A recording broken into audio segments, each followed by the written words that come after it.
At ilang beses ko nang inulit na hindi ako ang problema ng bayan na ito.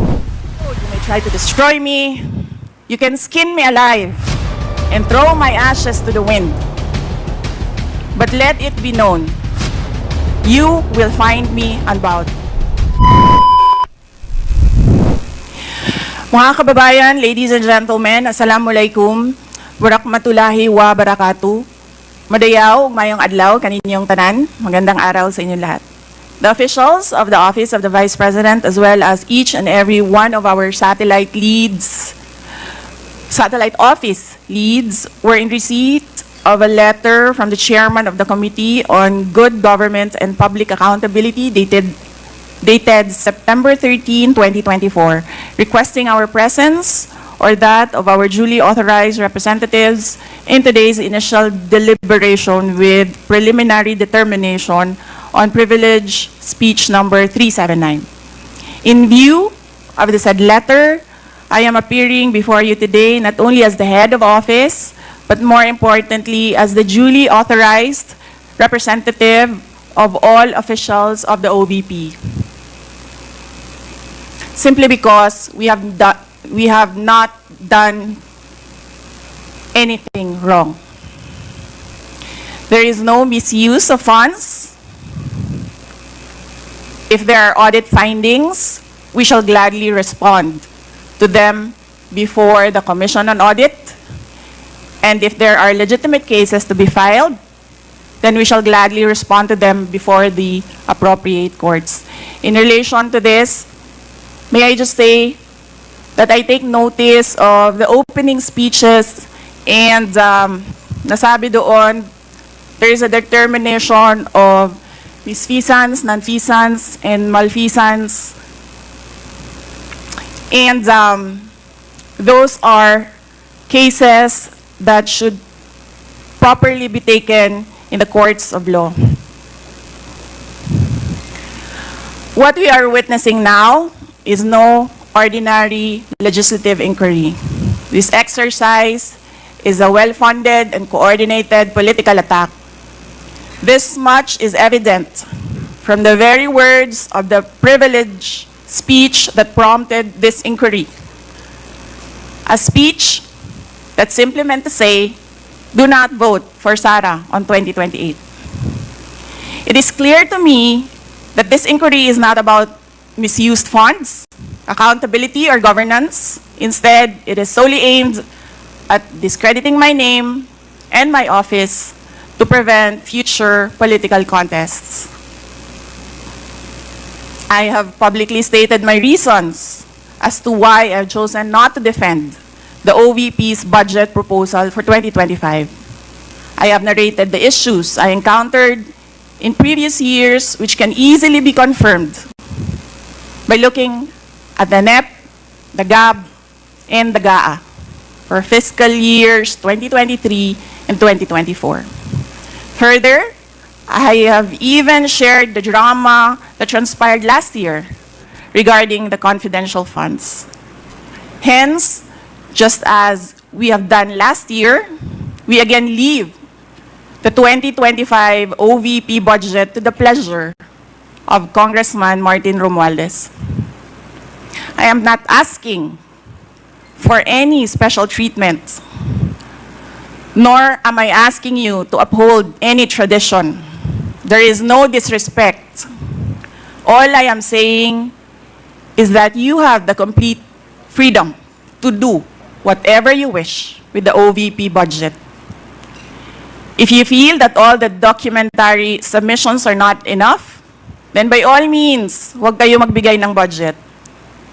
Sa totoo lang, hindi naman ang budget ang punteriya ninyo. Dahil napakadali naman magtanggal ng budget.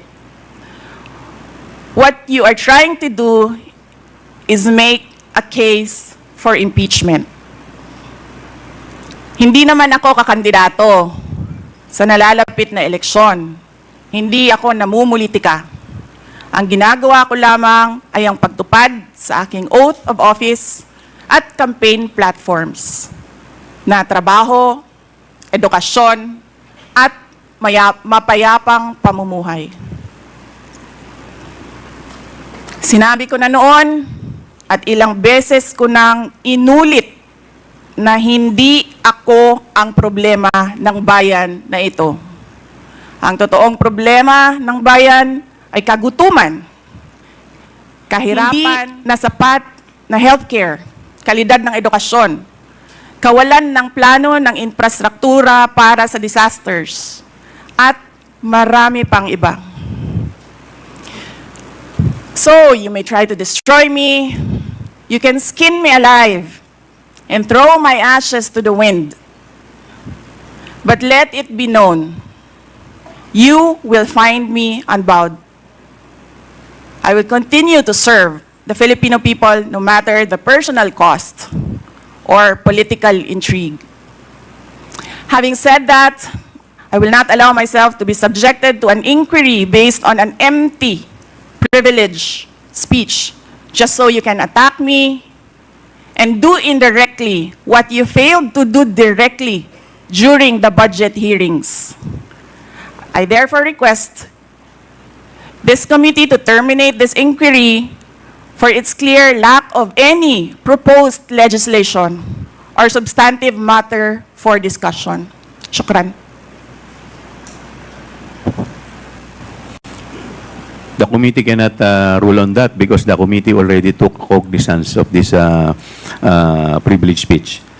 Anyway, we will now proceed. Next, we will recognize the representative from COA. Mr. Chair, Ay Congressman Marcoleta. may I please raise a parliamentary inquiry? What is your parliamentary inquiry? Thank you, Mr. Chair. The rules of the committee says that this committee only acquires jurisdiction on matters of nonfeasance, misfeasance, malfeasance. And under Section 2, Mr. Chair of the rules, there should be a prior determination whether or not these malfeasance, nonfeasance, and misfeasance are directly or specifically relating to the persons charged of this. Has this committee made a prior determination of this? And if so, when did it happen? And where is the order specifying that the committee has just reached a prior determination? This is very important, Mr. Chair, because the rules also says that after determining or making a prior determination, this committee will set an order, and that is the only way that this committee acquire jurisdiction over the person's subject matter of this inquiry. And that particular order of prior determination will set out the parameters. If I can make a comparison, Mr. Chair, in regular court, it is called pre-trial order, where the parameters of the inquiry, the presentation of evidence or explanations or allegations are limited to that set of stipulation. So considering, Mr. Chair, and I assume that there is no prior determination, I do not think how we can start the meeting today because we are supposed to observe the rules. I am referring to Section 2 of the rules of this committee, Mr. Chair. Thank you. Thank you. To answer that, Congressman Marcoleta, we have already ruled on the preliminary determination a while ago. Medyo nalit na po kayo. Now, with respect to your inquiry, that if we can proceed with this, considering that this is an investigation of malfeasance, misfeasance, and nonfeasance, let me walk you through